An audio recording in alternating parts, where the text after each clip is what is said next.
So this is just a quick video I wanted to do from something I try to tell people who are just getting into high mechanical killers like Huntress and Deathslinger, but I think it's pretty applicable for people who are brand new to the game and are just getting into killer. And I feel this video as an example sums it up pretty well. The advice I think that's most important for people to hear in these categories is great shots or high mechanical skill won't net you wins. Making great decisions will win you the game. Diving straight into it here, you can see I got Yamako Estate, which personally I'm not a fan of as Deathslinger, as I'm also doing a win streak with this, which is no perks plus the rickety chain add-on as a handicap. We're pretty much working suboptimally to begin with. Right off the bat, I'm able to find 2 survivors and decide on my target, which is going to be Felix. I'm able to get a good shot in on a pre-line. It's clear he wasn't expecting that because he immediately wastes an extremely strong pallet and just turns this back area into a dead zone. Ash, at this point, is way too confident, so I make sure to punish him, securing another very good shot. But ultimately, I opt on the safe side of this just to get this hook on Felix, since he has been recovering for a little bit. And then I'm going to decide if I'm going to pressure Ash or go for someone else. On the way to that, though, I can hear center gen, and it is just about to pop. So I decide at that point, I'm just going to kind of let Ash do his thing wherever he's run off to and see if I can't punish somebody who's going for the save.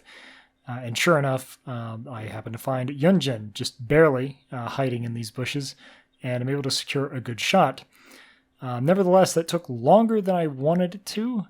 So I turn back knowing Ash at this point he's obviously pretty confident. He's probably coming back, which sure enough he is.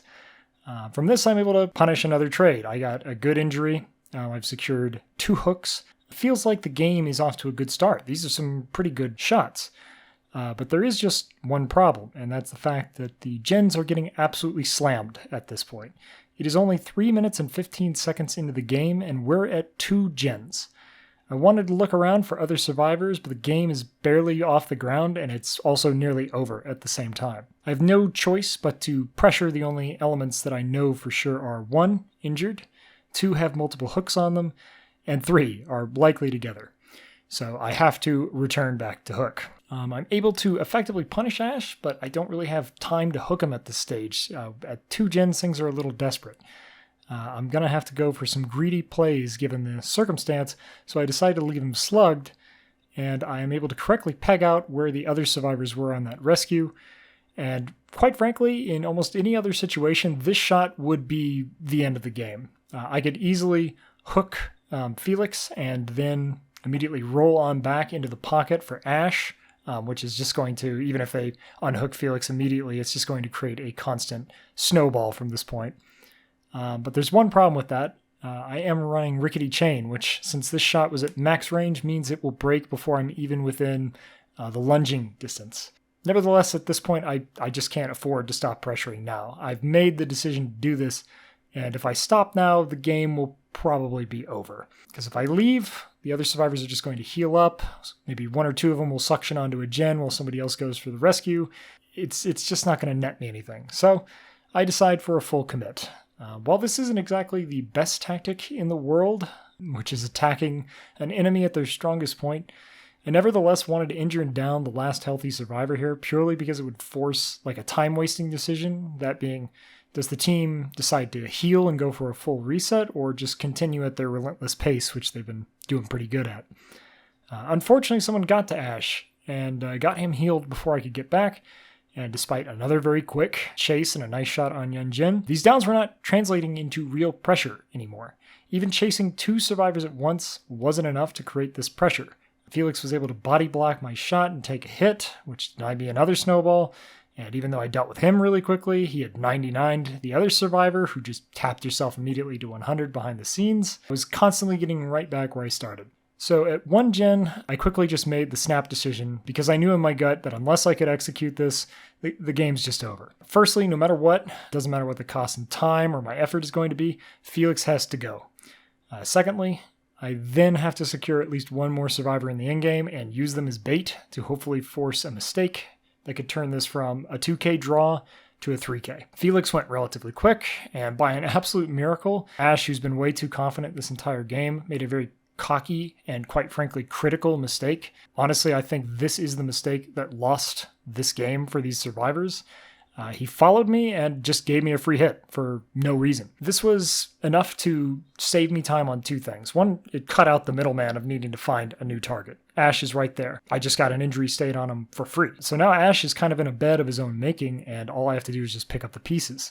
The next stroke of good luck that came, and by pure chance, was just the place Ash decided to go down, which normally would be a pretty strong pallet, but against Deathslinger, not really. This happened to be exactly between both exit gates, which I have pretty good line of sight on both and Ash at the same time. With Yunjin injured, the pressure is now on the survivors to make a call. They could, one, heal Yunjin and then both go in for the save and try to get the doors later. Or they could essentially just try to leave. Trying to prep these doors in advance to try and get Ash off is basically throwing me a 2K. They're just going to trade. There's just no ands, if, or buts about it. But the decision, knowing the other survivor was prepping the exit gate before trying to go for the save, gave me some critical pieces of information. One, she wasn't going to get Ash. She was going to stay on that gate and try to get it 99'd or just open it, which was buying me the time to do what I was doing here. Secondly, there was one other result from this chase, even though it feels like a loss, that told me to a certainty I just won this game. Let's see if he can catch it, but here's where that point kind of gets off to a hit. I don't know, if somebody really misplays.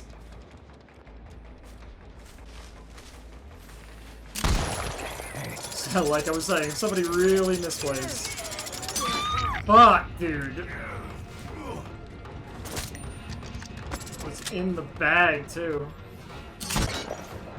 Alright, well I can't. She has to mend, she can't do the gate. So she's either, like, prepping the gate right now on the other side. Yeah, she is. 100% fine. I will not let you get this save. Will not happen. Not in a million years. Yeah. Hey. She has to mend. She cannot get that. There we go. Fucking mend is way more powerful than people give it credit for. I might actually clutch this out. But we can run. I'm not gonna fucking waste a shot. You're running literally away from the gates.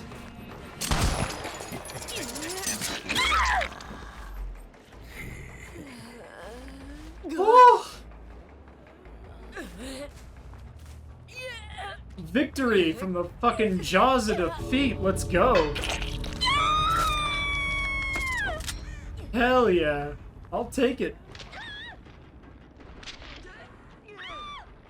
That fucking mend, man. People don't appreciate the fact that it just gives you that perfect amount of information in situations like that.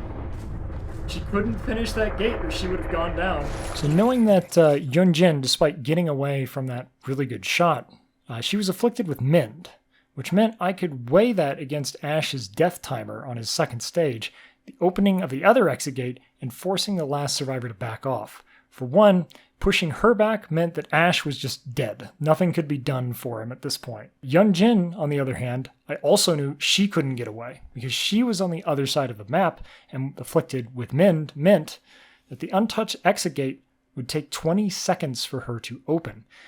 To mend, you have to spend at least 12, maybe even like a couple fractal seconds of just the animation to start it. Even if she had a perk like Wake Up, she would never complete it in time. She'd go down in the animation, which meant I had no fear of losing this game at this point. Being equipped with just experience and some game knowledge isn't enough, in the same way that just having really good mechanical skills or being a great shot isn't enough. Ultimately, the thing that's going to make or break you as a killer is being able to apply what you know and execute good decisions and fast plans.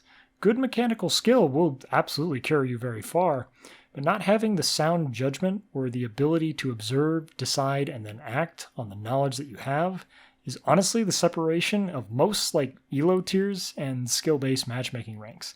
They will win you the game. It's just food for thought.